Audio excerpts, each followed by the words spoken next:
Good morning, everybody. It is 10 o'clock, so we will get started. Thank you for joining us for week 8 of the 2021 MEAC Weekly Football Coaches Video Conference. I am Karen Carty, the Assistant Commissioner for Media Relations at the Mideastern Athletic Conference, and I will serve as the moderator for today's meeting. I'd like to remind you that to ask a question, please use the raise hand feature in Zoom, and when acknowledged, please state your name and indicate the media outlet that you're representing. Before we hear from our first head coach, we will hear from Jeff Cunningham, the MEAC's Director of Media Relations, who will provide us with some updates from this past week. Jeff? Thank you, and good morning, everyone. Corey Fields Jr. threw for 258 yards and 3 touchdowns on Saturday as South Carolina State celebrated homecoming with a 37-14 win over Morgan State in the Bulldogs' first conference game of the season. The Bulldogs also got a big special teams production as Zafir Kelly returned a blocked field goal 90 yards for a touchdown in the second quarter. It was a historic day in Orangeburg as the MEAC Countdown to Kickoff presented by Coca-Cola made its debut just outside Oliver C. Dawson Stadium as the first on-site conference-produced football preview show in FCS. MEAC preseason Offensive Player of the Year Jawan Carter threw for 2 touchdowns and ran for another as Norfolk State picked up its 4th straight win, a 42-14 defeat of Virginia University of Lynchburg to celebrate the Spartans' homecoming. Conference play begins in full this weekend with all 6 teams in action. Norfolk State will be at Howard in a contest that will air live on ESPN3 at 1 p.m. on Saturday, then rebroadcast at 10:30 p.m. on ESPNU, while South Carolina State will be at Delaware State for an ESPN3 contest at 2 p.m. North Carolina Central will travel to Baltimore to take on Morgan State on the MEAC Digital Network on ESPN+. Delaware State Volleyball has now won 16 matches in a row and boasts the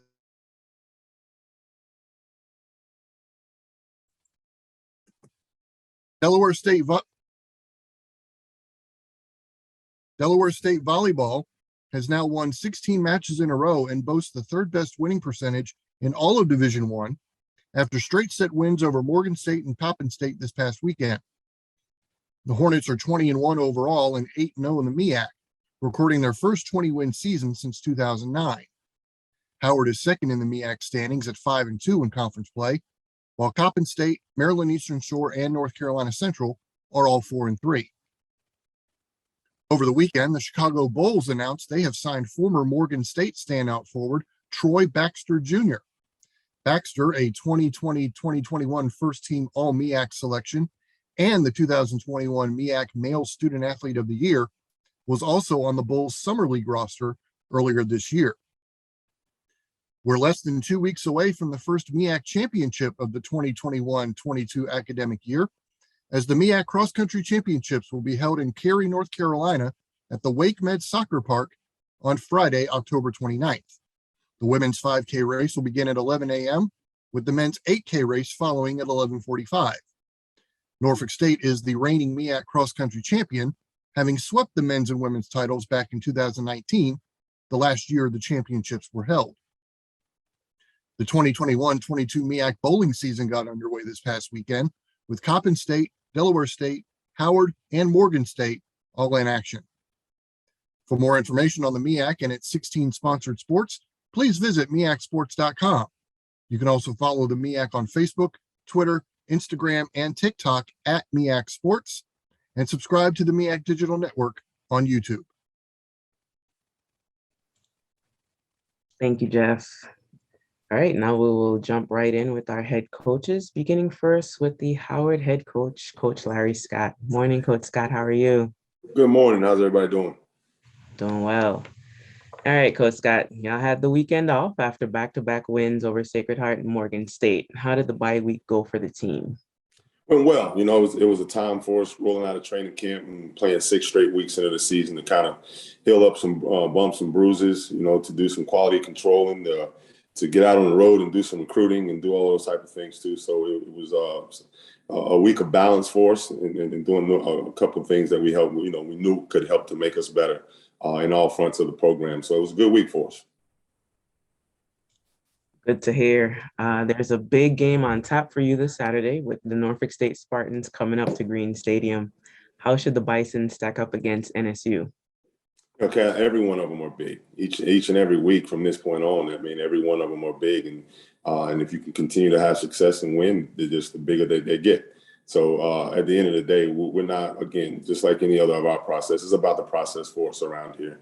It's not necessarily who we're playing. Obviously, we know our opponent.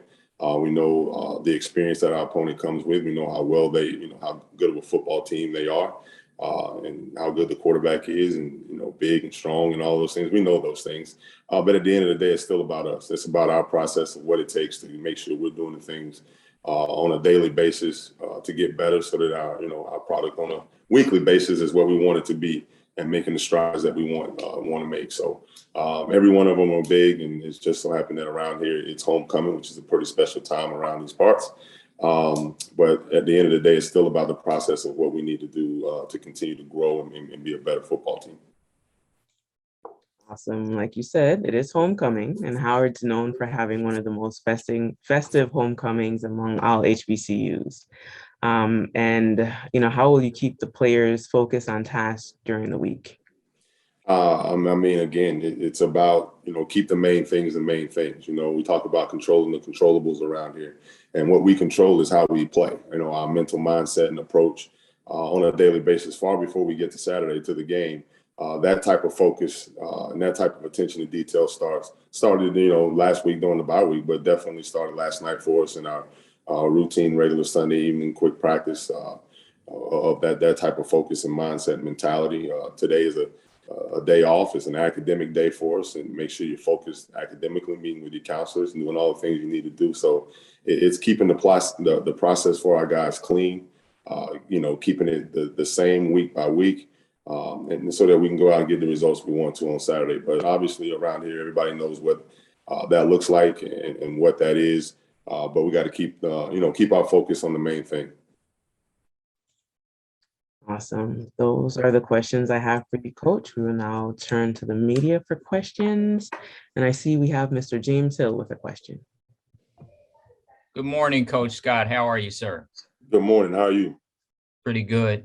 Howard University homecoming, big time event. People from all across the country run to the Hill to be a part of that experience. Can you just talk a little bit about that going into this weekend? And obviously, it's a beautiful thing in HBCU, Blue Bloods football. Yeah, it's going to be, my first experience with it. Obviously, I've seen the images and heard the stories, and even from afar, I've watched it. So it would be my first one, and it won't be quite like what it typically is, with some of the events being tapered back a little bit, still dealing with being in the district in DC and some of the COVID protocols and different things that we still have to adhere to around here on campus. So it's not going to be quite as what everybody remembers it as yet. We can still find a way, and I know they will still find a way to make it very special time. And at the end of the day, it's another opportunity for us to continue to educate young people on what homecoming truly is. It's not just about the parties. It's just not about the all the good time things that you read about. It's purely still about the past, present, and future, coming together.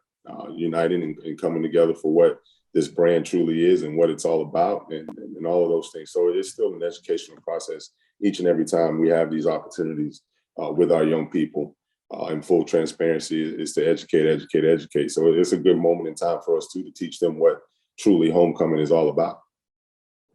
Coach, X's and O's, it should be a wonderful football game when you look at the Bison and you look at the Spartans and a lot of quality student athletes. Can you just talk a little bit about what you envision this Saturday? I think you just said it. A really good football game. Two teams that are under new leadership, and as far as the coaching goes, and new staffs, and still in that kind of stage of figuring everything all out, putting personnel in the right places, and doing all of those things, and still trying to find what that formula is for both organizations to have continued success. So I think with the stage that they're in, they won 4 in a row, and really everything runs and is built around the quarterback, who's a fantastic player in my opinion, and knows how to keep plays alive and does a really good job of managing the offense and knowing his personnel and things like that around him. Really good aware football player, and I think it all starts and goes through him. And then obviously Coach Odoms with his defensive background and the personality and thing he's brought to that defense with those long, levered, big body kids that run around and make plays. I think they're a really good football team, and I think they're really well coached. And I think it'll be a heck of a challenge for us, but a big time opportunity for us all at the same time. Thank you, Coach. Have a great weekend and a great week. Thank you. Dr. Cavill? Yes, this is Kenyatta Cavill with Inside HBCU Sports Lab. Thank you, Coach Scott. Just wanted to get into further analyze this week's game, as James Hill talked about in terms of Norfolk State. If you would talk about how do you temper the move of your team in terms of getting them to rise to the occasion this Saturday to play the type of football that you want to play at Howard? Oh man, it's so intrinsically. That starts intrinsically, right? It starts individually with each and every young man understanding, why and really seizing the moment and understanding the opportunities that's at hand. And I think too often you see coaches gloss across what that truly all means as far as it comes to motivating the human nature in people. Is to really build it around their why, really build it around, what intrinsically motivate them to see this opportunity as big as it is. And then what needs to go into that to make sure you're prepared to go perform at the, at the highest level that you can. And it starts with the work. It starts with the work that you have to put in far before you get to Saturday. It starts with everything being intentional. I got a big game this week. Well, how am I taking care of my body? Am I sleeping? Okay, am I eating 3 meals a day? Am I hydrated? Okay, in meetings, am I taking great notes? Am I locked in? Am I asking great questions? Is my attention to detail even in the walkthrough portions of practice? My body position, right? My hands and eyes where they need to be. Am I doing everything intentionally to put myself and align myself as close as I can to being as perfect as I can so I can catch a hell of a lot of excellence on game day? It is the mindset mentality that we're trying to make sure we're building in each one of these young men on a daily basis. So, I think keeping the focus right there and controlling the controllables is the biggest thing I think that you can prepare. When you talk about preparing players for that moment, it's about the process that leads to that moment, not necessarily that moment. Then if the process has been clean and the process has been right, then you can just go out and have fun. Do what you've been doing since you've been a kid, since you were 7 years old. And it's called believe in your process, fall back on your training and go have fun. And that's what we want to do on game day. Thank you, Coach Scott. One follow-up question in terms of doing just that. You cannot control the uncontrollables in terms of what aspect takes place Saturday, but you can control those controllables. Based on what you've seen thus far, do you see the team matriculating at the level that you seek to move them forward at this point? I think in a lot of the areas that are necessarily to building a foundation, absolutely we do. Just the approach, the mental approach and mindset on a daily basis, which is something that we, from a foundational standpoint, put a lot of hard work into. And in order to do that, you got to educate. You got to continuously educate as to why. And because at the end of the day, this generation of kids, they don't just do what you tell them to do. They want to know why you're asking them to do it. And so we have to make sure that we're connecting dots continuously around here, being total transparent with them as to everything having a purpose and where that purpose fits for them and what we're asking them to accomplish. And I think so from that standpoint, I think you're starting to see the belief in that, the attitude and approach and mindset that it takes to truly allow that to manifest itself within your behavior and your actions on a daily basis. So you're starting to see a lot of that starting to happen around here. And I think once you have that in place, the locker room and all those type of things start to manage itself. And then it's just the effort and the coaching parts of it and the schematics and all of that kind of stuff that go into making the process complete to give yourself the best chance to win on Saturday on game day. Thank you, Coach Scott. Good luck this weekend. Thank you. All right, do we have any more questions for Coach Scott? All right, Coach Scott, that is it for you today. Thank you for being with us and good luck this week. Thank you very much. See you guys next week. Take care. This Saturday, the Bison will host the Norfolk State Spartans in Washington, D.C. Kickoff is slated for 1 p.m. at Green Stadium. The game will be broadcast live on ESPN3 and then rebroadcast on ESPNU at 10:30. Up next, we have North Carolina Central head coach Trey Oliver. Good morning, Coach Oliver. How are you? I'm well, Karen. How are you doing this morning? Doing well. All right, Coach. Yeah, we're off this weekend as well. After dealing with 3 straight losses, how successful were you in getting your players to put those games behind them and focus on the game ahead? Well, I think our guys are in a good place. We got some time off this week to try to heal up a little bit, which is desperately needed. But they're in a good spot, a good place mentally, and looking for the big challenge we have coming up with Morgan State. All right, as you mentioned, you had some time to heal because some players were plagued by the injury bug, but did it allow for some players to actually come back and get ready to play this weekend? Yeah, we do have a couple. We had unbelievable. We had 30 guys out the last 2 weeks. So we will get a handful of guys back for Morgan. And, that's going to be huge for us as far as depth and, getting some of our playmakers back. But in my 23 years of coach, I've never seen anything like it. But, it's giving other guys an opportunity to step up and some down the line guys had to really step up and make some plays for us. But we're excited about getting these guys back and, hopefully we can just get a little bit better this week. So like you mentioned, you're taking on the Bears. And although they haven't managed to win a game yet, from what you see on film, what do you think are their greatest strengths and how should the game play out? They cause people problems on defense. Defensively, their personnel, they have a defensive lineman. I think it's the Coleman kid, defensive tackle, and they have a really, really good defensive, a really good corner. And they have a host of linebackers, but their scheme, schematically, they're sound defensively. They bring a lot of pressure, and they cause you problems. I think offensively, what gave South Carolina South Carolina State an opportunity to win that football game was they turned them over a lot.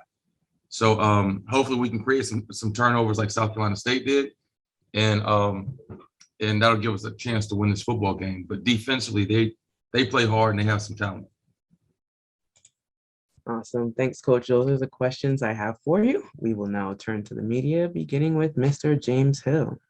Thank you. Good morning, Coach. Good morning. How you doing? Pretty good, sir. MEAC football, 5 weeks, 3 games at home, 2 games on the road. You go on the road this Saturday. Talk about that 5-week stretch and just really the focus I know is for this weekend.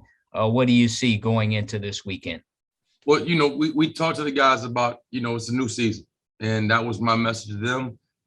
Whether it was a big win in Atlanta or a devastating loss in Itabena, it doesn't matter. We want to win every game, but this is a new season right here.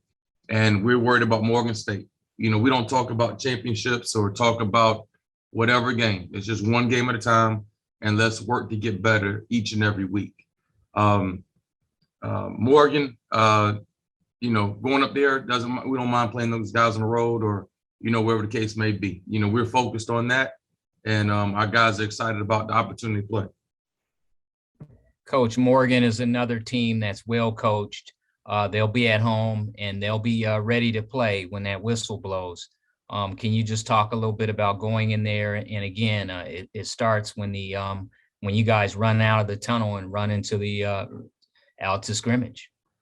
Right, and Coach Wheatley, he does a really good job with getting his guys to play hard, and that's one thing about it. You can throw the records out of the window. I think all of us had a tough non-conference schedule, so all of us, I think, was one team. Norfolk is the only team in the conference that has a winning record right now. So we're all, fighting and clawing to try to, stay on top of the conference. But they're a very physical football team.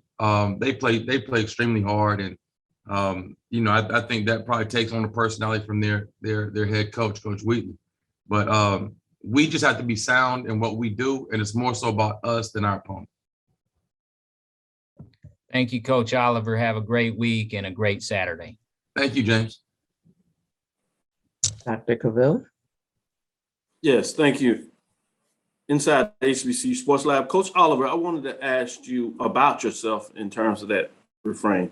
What are you looking to do first offensively against Morgan State this weekend? Obviously, without getting into the play calling, but what in nature of the framework, what do you want to get done this weekend? We've got to score some points. And I think coming into the season, I still do think that we have a very explosive offense and we have some playmakers. I think one thing where we struggled is just continuity, and every week it's a different lineup. Every day at practice, it seems like it's a different lineup, whether it's at receivers or offensive line. Just the chemistry of the calls and the guard and tackle communicating about what calls they're making, the center and the guard communicating, and different receivers being in lineup, different quarterbacks. So I think that's been a struggle. And with us getting one or two guys back this week, and I tell them it doesn't matter who's back there. We have to execute. So the big thing this week is scoring some points. And I thought we had a great week of practice last week, and we had a quick practice yesterday. And I like where our guys are. And like I said, we have some playmakers. We just have to figure out how to get that football in the end zone. Now looking at the defense, respectively, in terms of who you played and overall, certainly in terms of some of the concerns you have offense with, it seems to be attributed with so many different players in and out. Your defense has been pretty solid. Talk a little more about how they must continue to play focused type of football that you'd like to see on the defensive side of the ball. I still think we have ways to go. Okay. We've given up way too many explosive plays.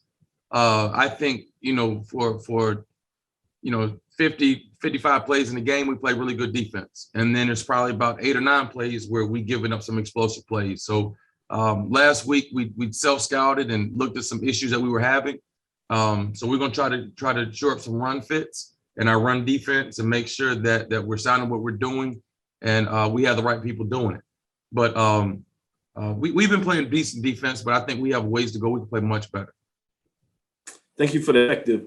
If you allow me to take a little more into that, is that more schematically or is that more in terms of player evaluation or a little bit of both? It's a little bit of both.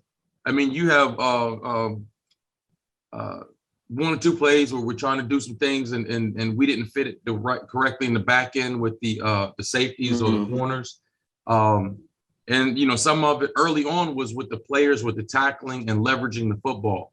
And I think that our guys have done a lot better job with tackling and leveraging the football as far as if I'm inside out on it or I'm outside in. So I think our guys have improved tremendously. And I think, as coaches, we need to continue to put those guys in good situations and as far as, attacking with our pressures or playing zone defense. Thanks, Coach Oliver. Good luck this weekend. Thank you. All right, Mr. Ty Miller. Hey, Coach Oliver, good morning to you. Good morning, Ty. How you doing, man? I'm good.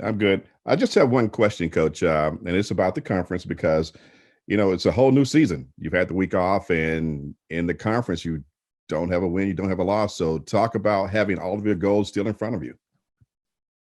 That's it. And I mean, again, I can't stress this enough. And it sounds so cliche and everything, but honestly, Ty, is 1 week at a time. And this is all about Morgan. All the good teams I've been a part of in my years of coaching, we never really talked about championships. When it'll be a time, to talk about that when that time comes. But it's strictly about Morgan, 1 week at a time, 1 game at a time. And we talk about attacking the day, win the day. So today's, we're today's an academic day for us. So the guys have off, but we want 100% attendance in study hall. That was what my message to the guys was yesterday. Let's attack Monday. Let's win Monday. 100% attendance here, 100% attendance in the weight room. And then, let's win Tuesday. And that hopefully will carry on to winning Saturday. All right, Coach. Thank you and good luck this weekend. Thanks, Ty. All right, do we have any more questions for Coach Oliver? All right, Coach, thanks for being with us this morning and good luck this weekend. Thanks, Karen. Take care. Take care. The North Carolina Central Eagles will travel to Baltimore, Maryland this weekend to face the Morgan State Bears. Kickoff from Hughes Stadium is scheduled for 1 p.m. The contest will be broadcast live on the MEAC Digital Network on ESPN+. Up next, we have Coach Rod Milstead from Delaware State. Good morning, Coach. How are you? Good morning. How are you? I'm well, thanks. I am well also. All right, Coach. The Hornets were idle this past Saturday after registering a 50-point win over Virginia Lynchburg the week before. How did the bye week go for your team? It went well. It gave us a chance to rest up a little bit in terms of toning down the physical part of practice. But we honed in on some mental stuff and tried to work on the things that we needed some help on in terms of the mental aspect and not making the mental mistakes. So gave us a chance to go back and retract and work on some fundamentals and rest some guys up. It was a good week for us. Good to hear that. After 6 straight non-conference games, you finally get to play a conference contest this weekend. How have those non-conference games prepared your team for MEAC play? Well, you look at it each week. To me, it's its own special entity, and we don't look at the conference any differently. The next game is always the most important game, and we wanted to win all 6 that we've played. Unfortunately, we were only able to win 3, and it shows us we have a lot of work to do. But anytime you get to play a conference game, and the way our conference is set up right now, every game has a special meaning, and it's do or die each and every week. So for the next 5 weeks, it's going to be do or die if you want to put yourself in that conversation on being able to win a MEAC championship. Great. The South Carolina State Bulldogs will be the first MEAC game for Delaware State. What's the scouting report on the Bulldogs? They're a good football team. Okay, don't let their record fool you. They played some tough opponents the first part of their season, and unfortunately they didn't come out on the winning end of the stick and a lot of them. But that doesn't define who they are. We played them twice in the spring. And Buddy Pugh is going to have those guys ready to come up here in Dover, and they're going to be ready to play, and they're going to come out, and give us their best effort. And that's what we expect. The 2 fights that we were in the spring, they were dog fights, both of them. The last one, went to overtime. We had a chance to win it in regulation, didn't do it. And then they end up kicking a field goal in overtime to win it. And that was a heartbreak for us. So, of course, we're looking to kind of revenge that this week and go out and have a good performance and hopefully get the win. Awesome, Coach. Well, those are my questions for you. We'll now turn to the media, beginning with Mr. James Hill. Good morning, Coach. Good morning. James Hill with BNC Sports. You come in with a 2-game winning streak. You're going into MEAC play, and you have a game at home. Buddy Pugh and the Bulldogs will be in town. When you look at your opponent coming in, what are some of the things you see? Well, offensively, they're very good offensively, to be honest with you. Everything revolves around their quarterback and their receiving core, of course. But then they have a dynamic runner that really hurt us last year in the first game. He did a really, really good job of moving the change. Every third down, he would come in and he'd move the change. And I see he's getting more reps now on first and second down. So we got to stop their run and be able to control their quarterback. He can beat you with his feet, and he can definitely beat you with his arm. Defensively, it's the same group that pretty much we played in the spring. They're a scrappy bunch of guys. They're linebackers, probably one of the best linebacking cores, probably one of the best in the MEAC. And of course, their defensive backs are very, very stingy. That man coverage they have, they are really locked down corners, and the safeties are all over the field. So we got our hands cut out for us. We're going to have to play, you guys heard me say it before, we're going to have to play 4 quarters of football, okay, to be in this fight. Like I said, they're a good football program, but we feel like we're a good football team as well. Coach, MEAC football every Saturday, it's a dogfight. Can you just talk about the challenge every week and the competition aspect and how tough it can be every weekend? Again, it's very competitive. Well, when you're in a MEAC and coming from a person that played in the MEAC, it's anybody's game every Saturday, and it's so much fun. Most of the teams are equally yoked in accordance to talent level, and so it always comes down to what team is going to make the fewer mistakes, and that's what happens. I mean, you remember a few years ago when Morgan knocked off A&T, and everyone was shocked. But it goes to show every team, like I said earlier, is pretty much evenly yoked with talent. We all have the FCA, the MEAC type of players, and it comes down to coaching and who makes the fewest mistakes. So the way our system's set up now, you play 5 games, you got 6 teams. It's going to be pretty competitive. I mean, it's anybody's ball game right now. And I think Howard is leading because they have the first MEAC win, but it comes down to anybody's ball game. And if you're going to win the MEAC, then you have to beat the team that everyone projected to be the MEAC champions, and that's South Carolina State. Thank you, Coach. Have a great week and a great Saturday. Thank you.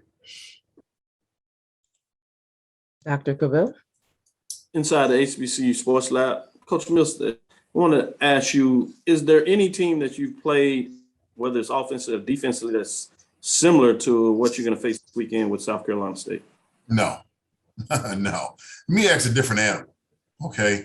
It's a different animal, okay? The physicalness of these games are unmatched, and I put that on any of the 6 games that we played previously. It's a dogfight from the time that whistle blown. You got 2 teams that don't like each other, and I don't know there's any team in the MEAC that likes another team. We may like them after the game, but during the course of the game, it's a dogfight, and we know this. And the athleticism that's on that field on any given Saturday is unmatched. It's real, the physicalness and how hard these guys play. So it comes down to who's going to make the fewest mistakes and who can capitalize on those mistakes. But no, I wouldn't compare. And I shared that with our guys this morning, that the MEAC play is like something.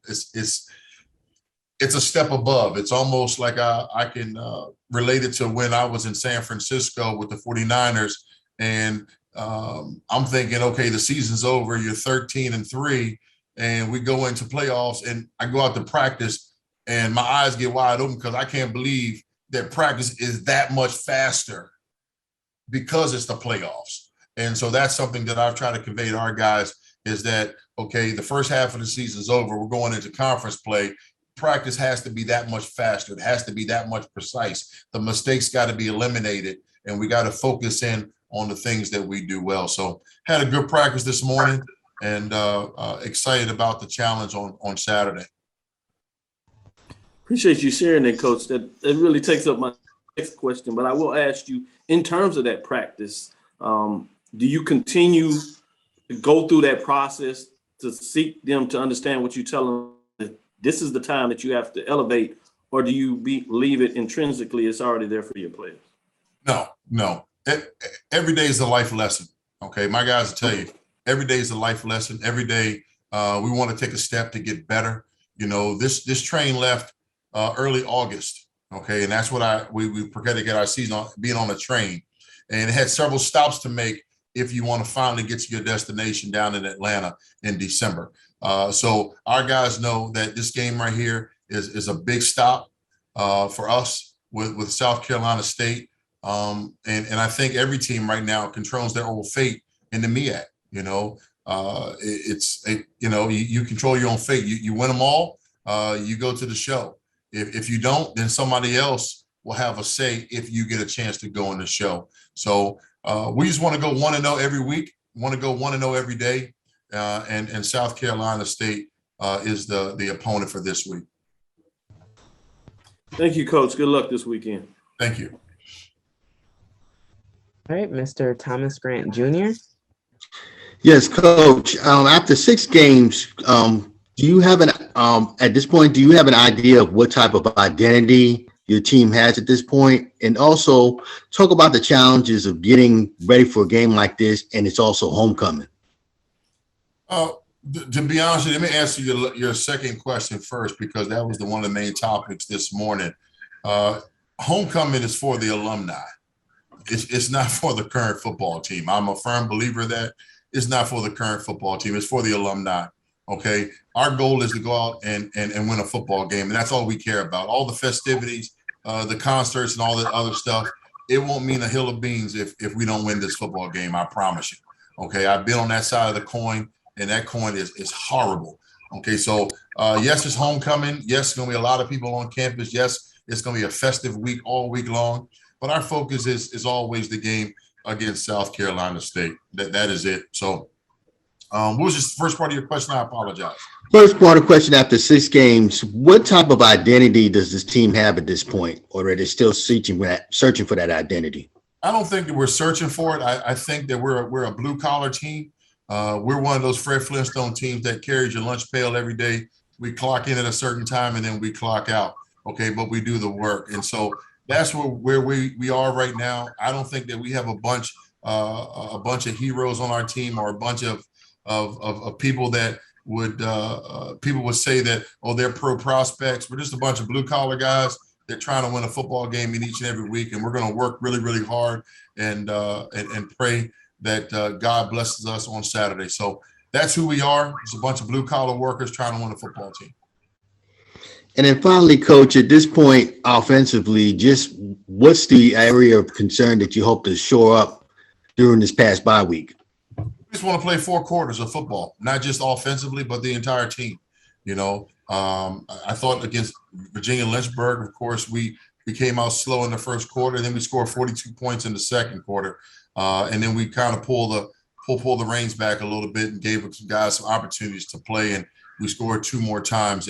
And so I told our guys, let's not look at that game and compare that to the MEAC, because that opponent is nowhere near in the MEAC. Okay, I'm sorry, it's just not trying to offend anybody, but the MEAC teams are unbelievably good. They're physical, and South Carolina State is one of the most physical football teams in the conference. And Coach Pugh, trust me, he's going to have his kids prepared to play on Saturday, regardless if it's homecoming or a funeral. He's going to have them ready. All right, thank you, Coach. Mr. Ty Miller. Hey, Coach. Good morning to you. How you doing? Good morning, Mr. Miller. How are you? I'm good. Not to date you or anyone else on this call, but do your players know who Fred Flintstone is? I don't know if they know, but thank God they're not on this call. But I know who he is. I grew up watching him. All right. Well, you mentioned this several times about taking care of the football. And this past weekend, South Carolina State was gifted 7 extra possessions by getting 7 turnovers against Morgan State. So my only question is, you stress that, talk about ball security against this opportunistic defense. Well, you heard me talk about making mistakes, okay, and capitalizing off of mistakes. And that's something that every football team looks forward to, is getting a takeaway, getting another opportunity to put your offense on the field, or an opportunity for you to take it to the house and score. And this defense that South Carolina State has, that they're ball hawks. You know, if they're on the tackle, they're trying to strip it away. If the ball's in the air, they believe it's theirs. They corral the football and they try to punch it out. They do a very good job. They're a physical football team, and this weekend it really helped them out. But our defense is the same way. We're a scrappy group of guys. We're trying to corral the football. We're trying to get 11 hats to the football all the time. We're trying to strip it out, and when we believe that the ball's in the air, that we have a right to it. It's our ball. So, like I said, it's going to be a very scrappy game this weekend, and both defenses are playing at a high level, and both offenses are doing a good job as well. So it's going to be a fun game this weekend. Well, thank you, Coach. Good luck. Thank you. Mr. Williams.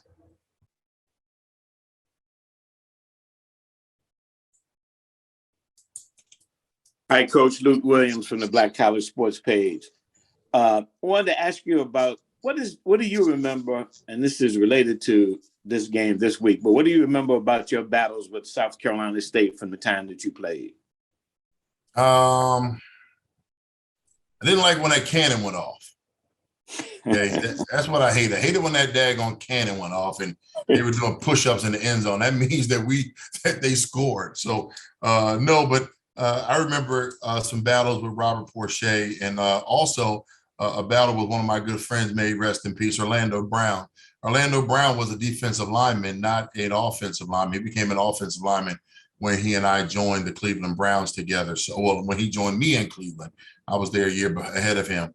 But it was always a dogfight. When we went down to South Carolina, some of the biggest players that I felt that I played against, they always had big linemen, everyone was big in South Carolina back then, and they were hard. And it was, at the end of the game, you knew you were in a fight. You knew your body was sore. But the one thing that sticks out the most was that doggone cannon that goes off every time they score, man. It's so loud and annoying. And thank God, and when I played here at Delaware State, if we had a cannon at Delaware State, the cannon would have went off more in our favor. We won more than we lost when I played against South Carolina State. You mentioned Porcher. I was in South Carolina State for the homecoming this past weekend. I actually had a minute to talk to Porcher. Were you playing tackle and he playing defensive end, and you actually went up against him mano or mano? I was playing offensive guard, and all I did was pull and trap. And I remember hitting him on a 187 cross block where the tackle blocks down, and I go out and block against him. And I realized then that, you know what, if we keep doing this, it's going to be a long day for both of us, because we both had that aspirations on making to the next level, and we both wanted our teams to win. So it was good playing against him. And I played against him a couple of times. I played against him one time, I remember, at Christmas when I was with the 49ers, and he was in Detroit. And we had a good conversation after the game. Dynamite player, somebody that I really respect in how he played at South Carolina State, and also how he played in the pros. And last year you had two battles against them that you came up on the short end of. What do you take from those games you remember most that you're going to have to employ this time around? Well, the funniest thing is that we had opportunities to win both of them, and that was the one thing that really stuck in our minds. The second one, I really thought we had it. We had a kicker that had missed all year long, and my friend Buddy Pugh, Mr. Icer, called a timeout and iced him right beforehand, which we knew he was going to do. And then I told the kicker, and the kicker told me, "Coach, I got it." And so I'm feeling good about it. And we go out there to kick it. We haven't missed one all year long, and all of a sudden it goes wide right, and I see their sideline erupt, and they got the football, and their kicker happened to make their field goal, and they won it. So it was one of those games. They were the better team that night, and thank God we got an opportunity to play them again here at the same field, different time, and hopefully this time it comes out differently. It's always about, obviously, a next opponent or whatever, but what will a win over South Carolina State, who's the favorite in the conference, say about the progress of your program? Means that we're 1-0 that day. Okay, that's it. Every game is big in the MEAC. So if you beat a team, no need to take your hat off, because you still got 4 more opportunities that you gotta play. And this conference is so tight in terms of talent. Like I've said earlier, it would just be that we're one step closer to where we want to go, and that's it. It's South Carolina State, like I said, is one of the better football teams in our conference, and right now, people would say that they are the favorite to win the MEAC, and they beat us twice last year, and we were playing pretty good. So we'll see on Saturday. Like I said, the big task for us, but I really believe we're up for the task. Good luck, Coach. Thanks. Thank you. All right. Thank you for being with us this morning, Coach Milstead. Good luck this week, and we will see you next Monday. Thank you. Take care. Delaware State will host the South Carolina State Bulldogs this Saturday in Dover, Delaware. Kickoff is at 2 p.m. at Alumni Stadium, and the game will be broadcast live on ESPN3. Up next, we have the head coach from Norfolk State, Coach Dawson Odoms. Good morning, Coach Odoms. How are you? Morning. How we doing? Doing well. All right, Coach, you experienced your first homecoming at Norfolk State as the head coach this past week. How was homecoming, and how was the game against Virginia Lynchburg? A good experience. First time holding everyone to a high expectation. We didn't play very well after about the first quarter, but we find a way to win a football game. That's always the mission. And for about 7 possessions, we probably played as dominant as you can be. And then we started subbing some guys in there, and we shortened the second half out of respect of our opponent. But at the end of the day, it's homecoming. You always want to win. You always want to try to make sure alumni, family, and friends enjoy the weekend, and we accomplish that mission. Awesome. The Spartans are one of the hottest teams in FCS football right now, having won 4 games in a row. What have been the keys to this big winning streak? Scheduling. I think we had some success in scheduling, and we started out the season, played 2 really good opponents, one of them still undefeated, and we played really well. And we knew we had a chance. We know we got a pretty good football team, but we're fighting the mental part of it. It's just that we're new, and it's like meeting somebody for the first time, and you marry them, you hadn't spent no time together, and you grow through the process. And that's sort of what we're doing. We're growing together. And these guys are not used to the process or have good understanding of the process. And it's demanding and it's challenging. And we're slowly getting there, and we're gaining on it every week.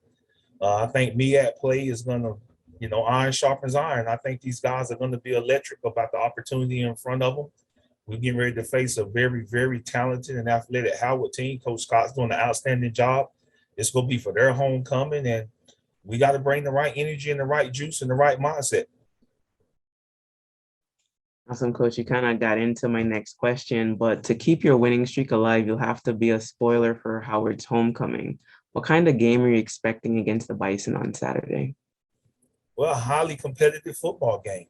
I think 2 teams are playing, pretty good football. I think they're coming off a bye week, which is always tough. It's tough to get ready for a team that's got fresh legs, recharge themselves mentally, and getting ready to play football after that bye week. But hey, that's how the schedule is dealt, and we got to be ready to play. And that's why I told our guys, it's now or never. If you want something, you got to go into enemy territory, and you got to state your claim. And we plan on getting ready to play a very talented football team, and we're going to need to play very well if we're going to have a chance.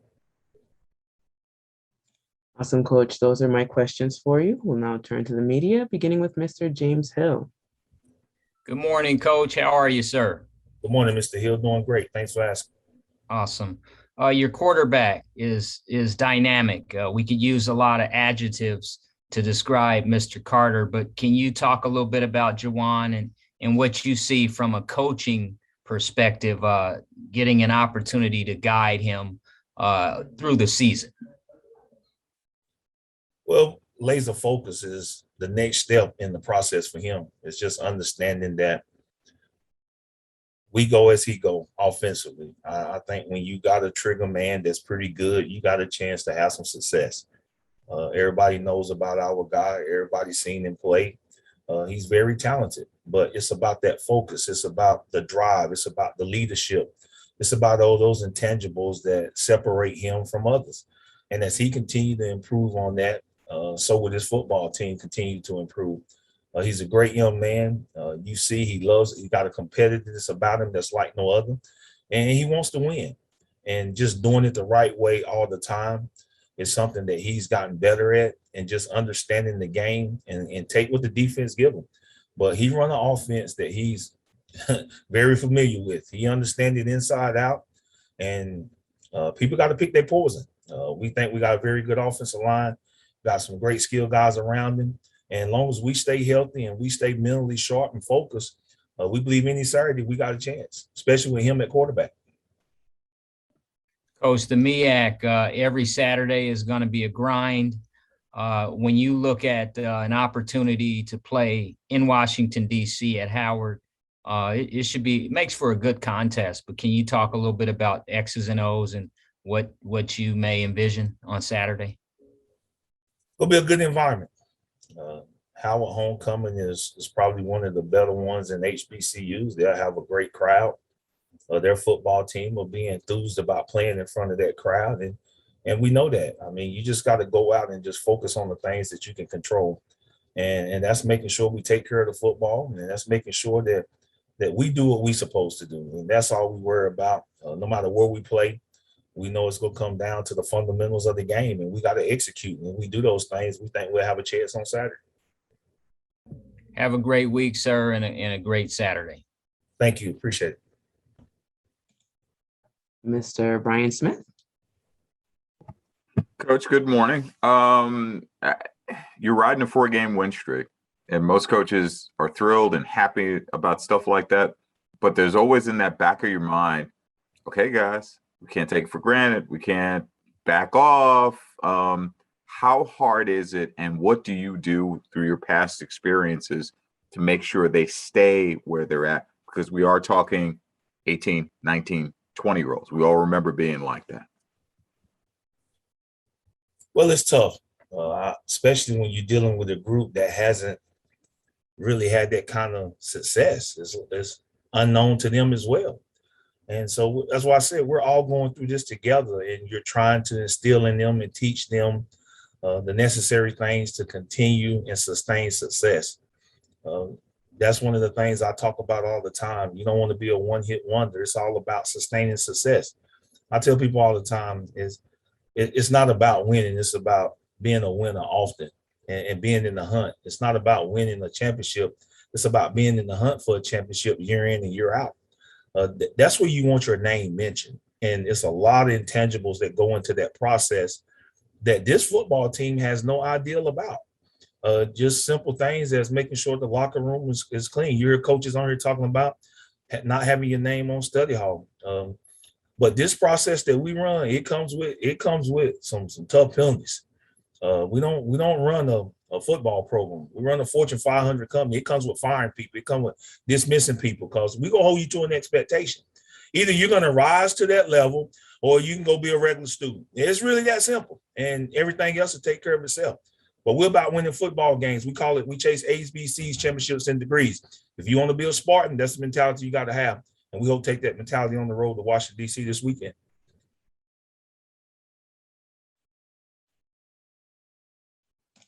All right, Dr. Cavill. Coach Odoms. How you doing, sir? Doing well. Good. It's always good to pleasure exchange knowledge with you. Just that you provide a concept of what it means to coach a team. Getting in the framework of this game, as you said, going to take that trip with all the pageantry around you.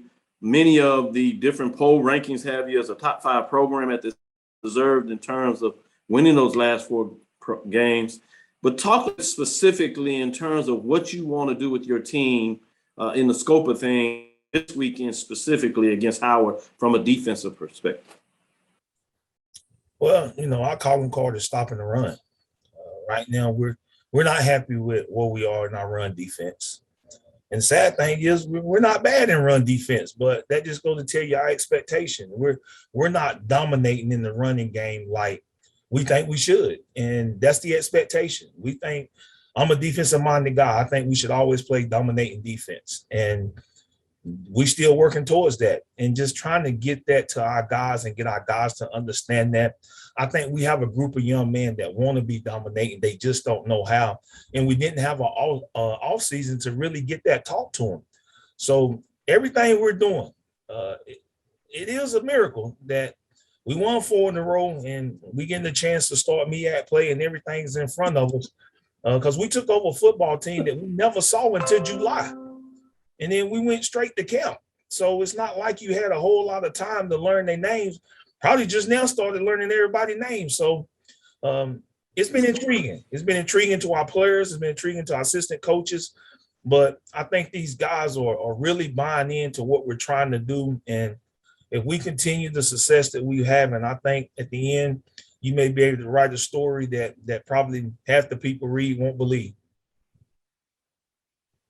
No doubt about it. I apologize, say inside the HBCU Sports Lab, but one follow-up question, Coach Odoms, so talking about that, I always have heard you talk about the expectation and setting that up from a team perspective. When you talked about getting this job, you talked about also the expectation and appreciation from a perspective that they were going to provide the things that you needed.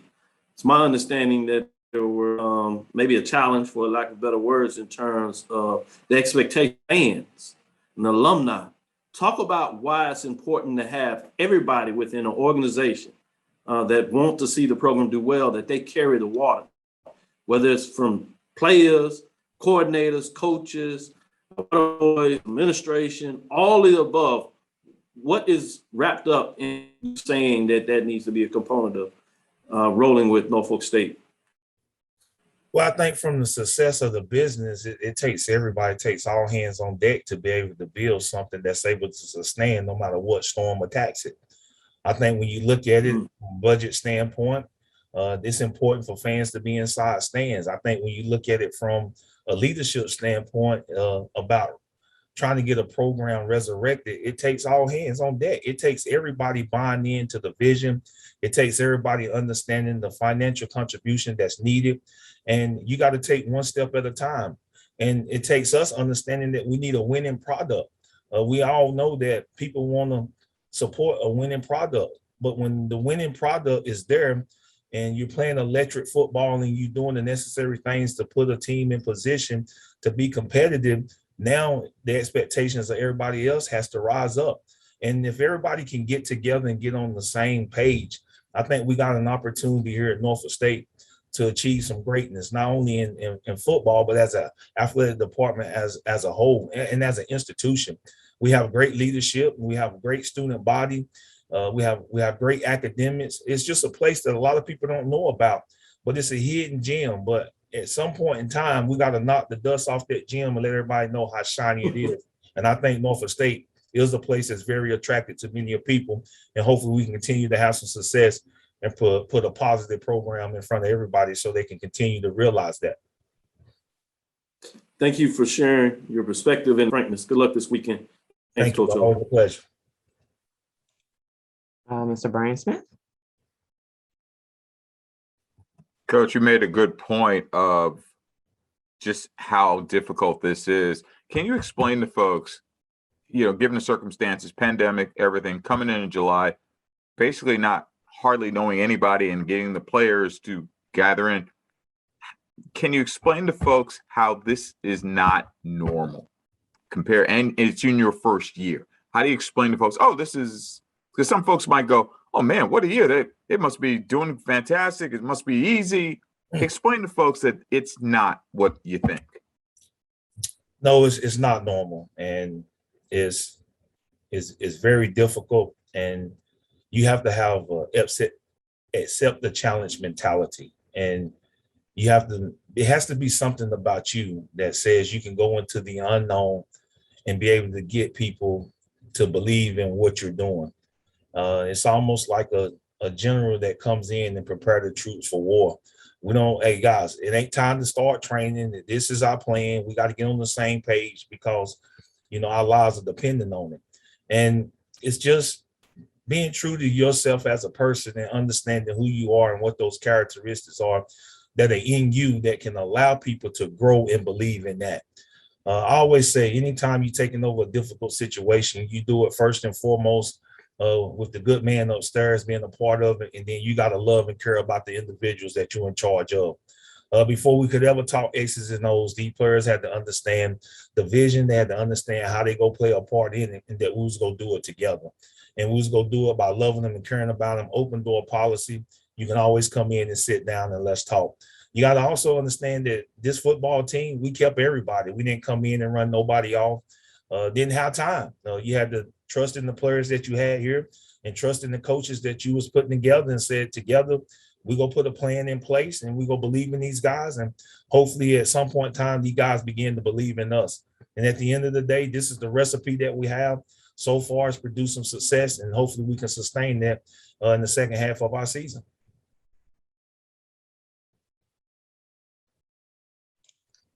Awesome. Thank you so much, Coach, for joining us this morning. Good luck this weekend, and we will see you next Monday. Always a pleasure. Behold, the green and goal. Take care, Coach.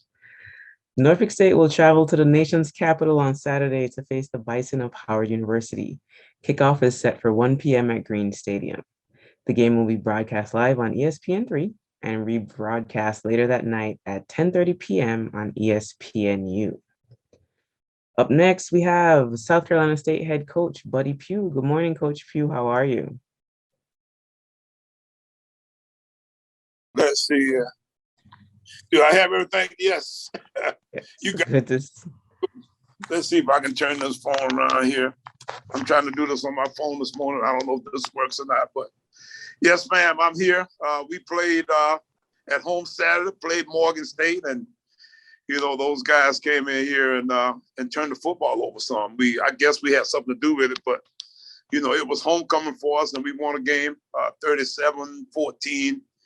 Somewhere in there. And I can tell you that you feel a lot better today than we had the previous so many odd Mondays that we had because, these whippings are hard to handle. And we've had our share. We've gotten beaten up in the preseason pretty good. And to win a game Saturday, it feels good today. We've got our work cut out for us now, though, in the rest of the league. We play Delaware for the third time.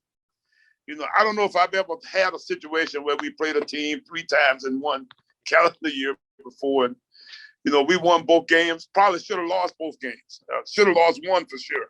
The last one up there. And their guy missed a field goal. And then they sent that guy down to FAMU, and he kicked field goals all over our play, all over our fan. I said he was getting back after us. You know what? Coach Milstead was talking about that cannon. I think we must have sold that cannon to Florida A&M because they shot it a bunch of times down there a couple of weeks ago when we were down there. And every time they shot it, I jumped because it was so loud. But, we got our work cut out for us, headed up to Dover, Delaware on the bus, this coming weekend. And, we look forward to being there for their homecoming. You know how they do when they bring a homecoming. They bring the softest in for homecoming. So we're going up there and, trying to, see if we can maybe hang with them guys for a little bit. Oh, all right, Coach. Corey Fields had a great game this past Saturday, passing for 258 yards with 3 touchdowns. The defense also looked really good, forcing 7 turnovers. Talk about Corey's play and as well as the defense. Well, you're right. Corey did have a good game, threw the ball around pretty well. I like for him to get his percentage up a little bit, though. At the same time, he's trying to find a way to, throw the football when all these guys are beating him up and rushing him and that kind of stuff. So he continues to improve. He's a pretty nice little young talent. And what else you asked me? I forgot what else you asked me. Okay. Oh, about the defense. Oh, yeah. And defensively, we played about as well as we could play there for a while. We gave up some big plays and had a few too many penalties. We got to figure out how to fix that deal. We had 80-some yards in penalties in the first half. And, we tried to do some things in practice yesterday to see if we could maybe make that, a little bit of a no-no. But at the same time, our defense did play very, very well. And we're hoping that we can continue to get, them healthy and back to full speed. We've had quite a number of them. We've had quite a number of guys, period, that have been out for different kinds of injuries.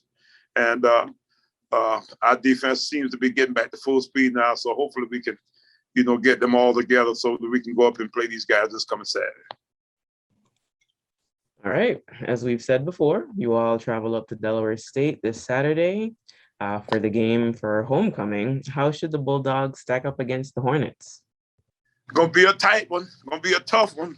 I just told you this is the third time for the year. I'm sure they think the third time's the charm. I'm sure, and it probably should have been the second time. But at the same time, this is a tough game for us going into Delaware State, playing them on their homecoming. You can imagine, how keyed up and excited they'll be about, playing in front of a big crowd. So we look forward to it too. We like playing in hype atmospheres too. So it'll give us an exciting game that way. We look forward to playing the Hornets this coming Saturday in Dover, Delaware. Awesome, Coach. We'll now have some media questions, beginning with Mr. James Hill. Good morning, Coach. Hey, James, how are you? Pretty good, sir. Your next 5 games, 3 of those games are on the road. You'll play 2 games at home. One of them is A&T. But as you say, Saturday, you go into Dover. Talk about going into a hostile environment and just concentrating on the Bulldogs way. Well, it's just that. You're going into a hostile environment. You got to kind of have your togetherness and that kind of stuff in place in order to be able to get in there and have a chance of being successful that way. So, we'll go in there and, try to do our thing. The one thing about, being in an environment that way is I think it's exciting for everybody, including the team that's playing in the environment from the opponents from the opposite side. So, it's good for us too. We'd much rather play in front of a packed house with people throwing at us than you would be in front of an empty stadium with nobody there but you and the 2 teams. Coach, that MEAC is really a grind. It's a dogfight. Can you talk about how competitive it is each Saturday? Well, it's just that. And Coach Milstead's got those guys to the point now where, they're about even with the rest of us. And, although we were picked to win the league, it's a toss-up of sorts with, probably the whole 6 of us. And, it's a really good little round-robin deal going this weekend. We go to Delaware, Norfolk goes to Howard, and Central goes to Morgan. We all in there about a stone's throw away from each other. If a guy was real resourceful, he could probably go see all 3 games and, and enjoy himself a weekend that way. But, it's us in Delaware. And, we look forward to going in there and trying to do our best to figure out how to get a win. Thank you, Coach. I used to cover high school games and go hit 3 games like that. Have a good one. Yes, sir. All right. Appreciate you. Dr. Cavill. Yes, Coach Pugh. How's it going this morning? Fine. Doc, how are you? Oh, pretty good, pretty good. Bulldogs got the big win this weekend, especially in terms of conference play. But talk about a little more about this next matchup. I know you said very physical and everybody is somewhat on the same level or even keel. What are some things that you want to continue to see from a defensive perspective of the Bulldogs this week? Well, hopefully we can stop the run. Those guys ran all over us this past spring when we were there that second time. When we went up there, they ran the football on us like that number 23 guy, Le'Veon something. I don't know what his name is. I probably ought to figure it out, because let me tell you something. He's still running. He ran through 2 or 3 of our guys. I told him, y'all better figure out how to wrap up. If y'all don't, this guy gonna hurt one of us. But they've had a great, recruiting process for these young guys. They got a lot of young guys that are coming along, and the running back is just a young guy.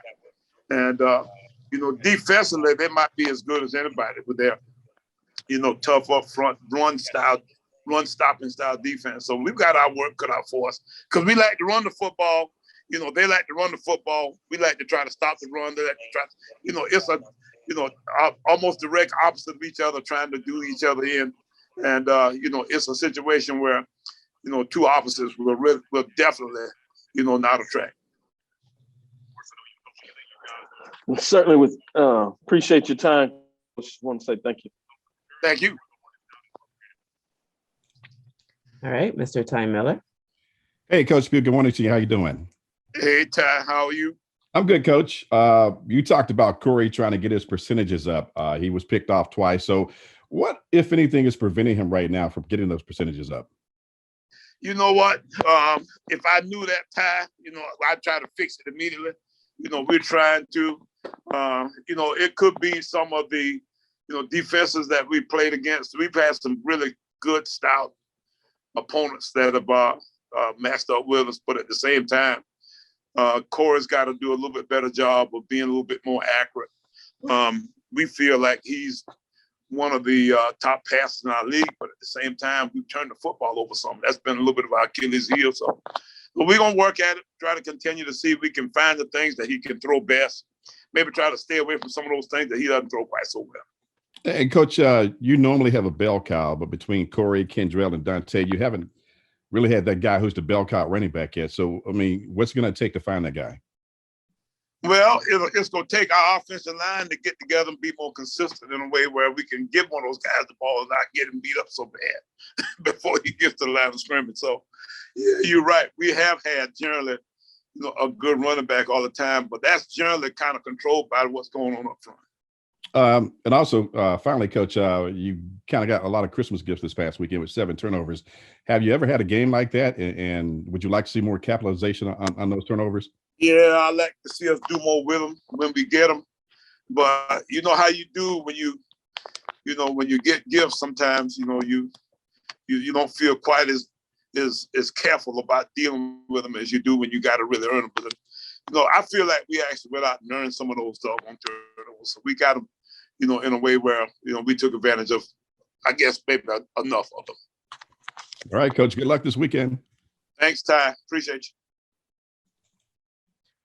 All right, Coach Pugh, thank you for being with us this morning. Good luck this week, and we'll see you next week. Thank you, Karen. All right, take care. South Carolina State will travel to Dover, Delaware on Saturday to face the Hornets of Delaware State. Kickoff will be at 2 p.m. at Alumni Stadium, and the game will be broadcast live on ESPN3. Up next, we have Morgan State head coach with us, Tyrone Wheatley. Good morning, Coach Wheatley. How are you? How you doing? Doing well. All right, Coach, it was a tough game for the Bears at South Carolina State this past Saturday as the team committed 7 turnovers. Recap the game for us from your perspective. Well, once again, I would start off with defense. Defensively, they came out and physical, flew around, played their balls, played their hearts out, and they just really, really went out and played and executed. I think we held them to somewhat of, maybe under 100 yards rushing, got after the quarterback. And as Coach Pugh said, we didn't capitalize offensively off of the turnovers. So we have to be opportunistic. Offensively, the struggle continues. Sometimes defense is going to be a little more front, a little more mature than the offense. And as we're going through our growing pains of being young, and I'll, keep saying young, but, when these guys grow up, we will have our day in the sun, but you still can't turn the ball over, right? We can't turn the ball over. Buddy Pugh, turned the heat up on us a little bit, and guys just didn't handle it very well, and just got really careless with the football and kind of sprayed it all over the place. One bright spot for the Bears was the play of running back Alfonso Graham, who rushed for 74 yards and a touchdown. How pleased were you with his performance? Well, he's been a young man. When you talk about young, he's been a young man that has come along. You always seen the potential, but right now it's just polishing him up, roughing, smoothing out these rough corners. And, on the long run he had, it was one of those deals where we talked about the cut all week in practice. And, in practice he would try and jump cut, and he fell down like 4 or 5 times. And it's one of those deals where you just have to take him after practice. Say, hey, listen, this is how you got to make the cut. This is where you got to press a landmark. And trust me, it will open up. And I was just happy to see it for him. And it goes back to what I was talking about last week was process over outcome, and he had an outcome, right? But when he went back, he could have had another one, but he was trying to go get the outcome instead of just going back to the process. And that's where we are right now with our young men. Coach Pugh said something very interesting, about Delaware State and we're in this same deal. It's Coach Milstead is doing a great job, and I say this every week. Shameless plug. Of course, it was a little chilly this morning, so shameless plug to MEAC. This conference is incredible, and I've watched it grow. And right now, I'm bringing this program along. Right, the scores may not seem like it may not look like it, but it's like when you buy a house, right? You get it inspected, but as you get into it, there are a lot of things that come along, a lot of things you got to fix, a lot of things you got to get together to really get this place up to where it may be. And I guarantee you, when I'm finished with this thing, we will know, and if you talk about a subdivision, homeowners association, Morgan State will not be, that place that brings down the property value. But we're growing and we're getting there. Awesome. Great analogy, Coach. The North Carolina Central Eagles will fly into Hughes Stadium on Saturday. Talk about the Bears-Eagle matchup for me. This is going to be an interesting one. Interesting from the simple fact we have a couple of players on their team Warrior, and Trey, that was here, the grad transfers that are there. But at the same time, it's going to be our homecoming. They came in here and they got a victory from us in 2019. And once again, we're teams are looking at us as a down entity, and they're going to come in and they're going to try and do what they can to get it. Quarterback is still the same quarterback that they had 2019. Very talented young man who can throw it and run it. He's very, very good. So we have to contain him, ball him up. Once again, defensively, stout and strong defensively, and they had their ups and downs. And everybody right now, I think with the exception of maybe two teams in our conference, is trying to right the ship, right? It's kind of rocky and roll. But as we talked about, in conference play, it's tough. Right now, we're in the teeth and heart of the in-conference play. So everyone's trying to find their stride and get this thing together so we can get figure this thing out, who is going to be up to go to the Celebration Bowl in Atlanta. Awesome, Coach. Those are my questions for you. We'll now have some media questions, beginning with Mr. James Hill. Coach Wheatley, how are you this morning, sir? I wish I could tell you better, but hey, man, listen, as long as I'm alive, I get a chance to get better. There you go.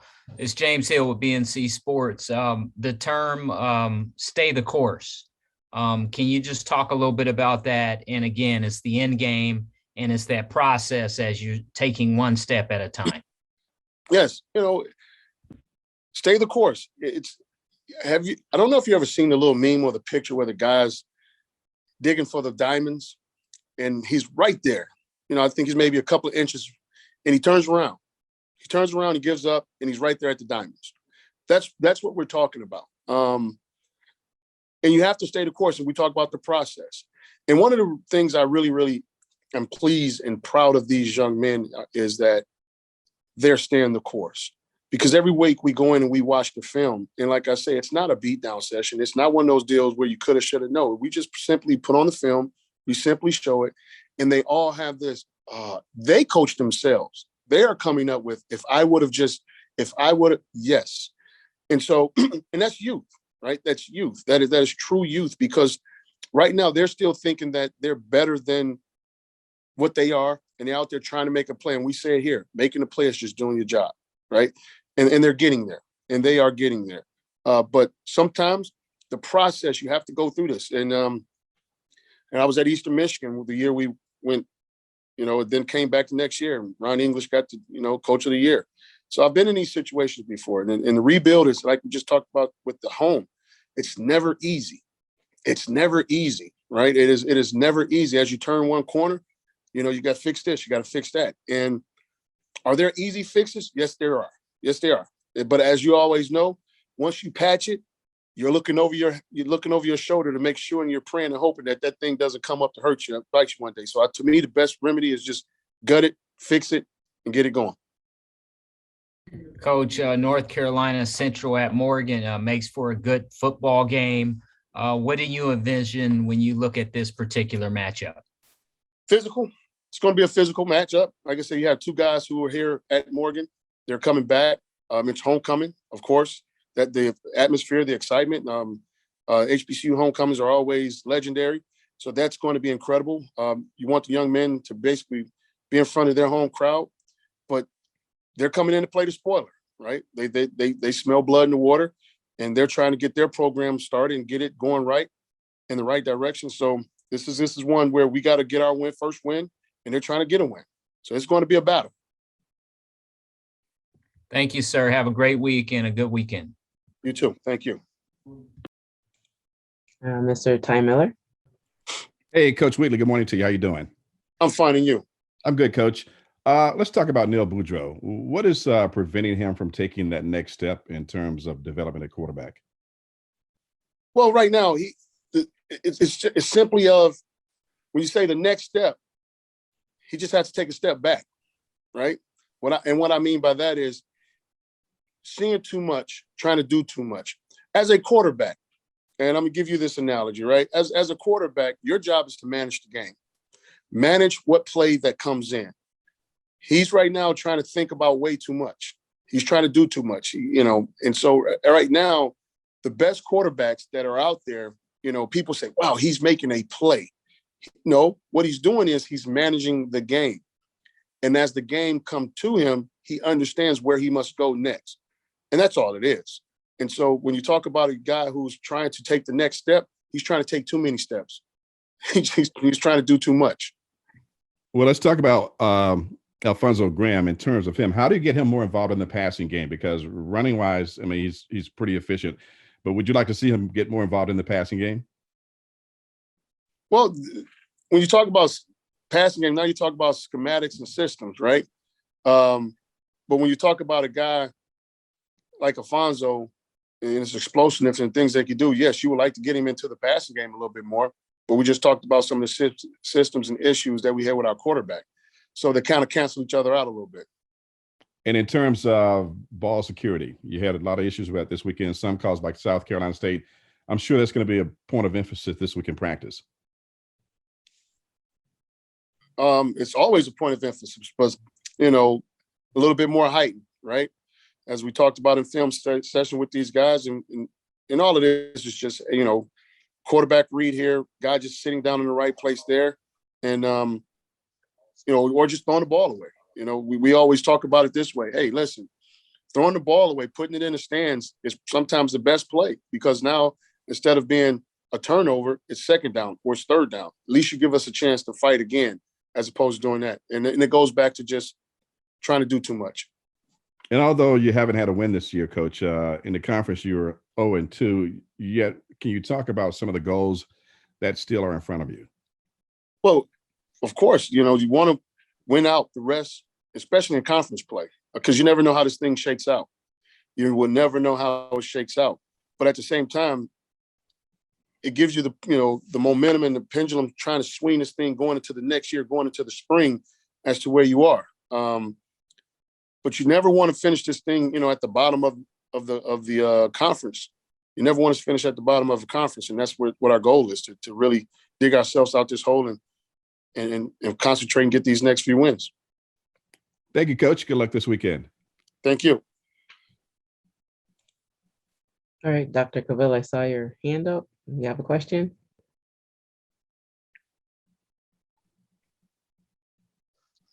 Yes, I did have a question for Coach Wheatley. I was going to pull it because of time, but let me jump in here and ask the question in terms of follow-up, as you said, about getting into the win column.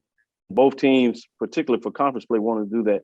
But talk about what are the things that you've seen from Carolina Central that you believe that you'll be able to get your team to execute against, particularly from an offense point. Well, it's not so much particularly what I've seen about North Carolina Central. It's what we have to do. It's going back to what we talked about. We knew we were going to get some heavy pressure against South Carolina State. We knew we were going to get it. We worked at it. We saw it. Did we have some things blocked up? Yes, we did. But once again, it's just execution on our end. It's just being able to execute on our end and slow the game down. Slow the game down, execute on our end. Once again, North Carolina Central, stingy defense. They fly around. They do a really good job up front. On the secondary, on the back end, they have some really good guys on the back end. So when you say, is there anything that you see that you can take advantage of? Week to week, you're not going to see a lot that you can take advantage of. Basically, what you have to do is execute and put the players in position to make the play, to go out and do their job. So when you talk about Alfonso Graham, we saw some things, but it was one of those where you just have to go after it, keep after it, and it's going to hit. And I call it, as you say, all to do is it's what we call the take two, right? You could run the play 10 times, right? And each time the variable is going to be different. But on that, all you need is two. All you need is two, and that's the process we talk about, right? Just stay in the course, understanding the process. Within the process, it's going to happen. It's going to happen. And that's where we are right now, right? So is it to say that North Carolina Central presents anything? No. They don't present anything that we could just go out and just say, oh, we're going to beat these guys and beat them upside the head and take this win. No, this win is going to be a hard-fought and hard-earned win, but our guys just have to stay the course, understand the process, and when it comes, when the opportunity presents, we have to capitalize. Thank you. Good luck this weekend. Thank you. All right, Coach Wheatley, thank you for being here with us today. Good luck this week, and we will see you on Monday. Thank you. Take care. Morgan State will host the North Carolina Central Eagles on Saturday at Hughes Stadium in Baltimore, Maryland. The 1 p.m. game will be broadcast live on the MEAC Digital Network on ESPN+. At this time, we'd like to conclude our video conference, but before we end, we'd like to thank the media that have participated today. Thank you for being here with us. We'd like to thank the MEAC Sports Information Offices for their assistance with the call, and the MEAC would also like to thank its corporate partners for their support. Our next call will be next Monday, October 25th, beginning at 10 a.m. As always, for up-to-date news on MEAC football or other sponsored sports, log on to meacsports.com, like the MEAC on Facebook, and follow at MEAC Sports on Twitter, Instagram, and TikTok. Finally, subscribe to the MEAC Digital Network on YouTube. Once again, everyone, thank you for being here today and have a great week. See you next week.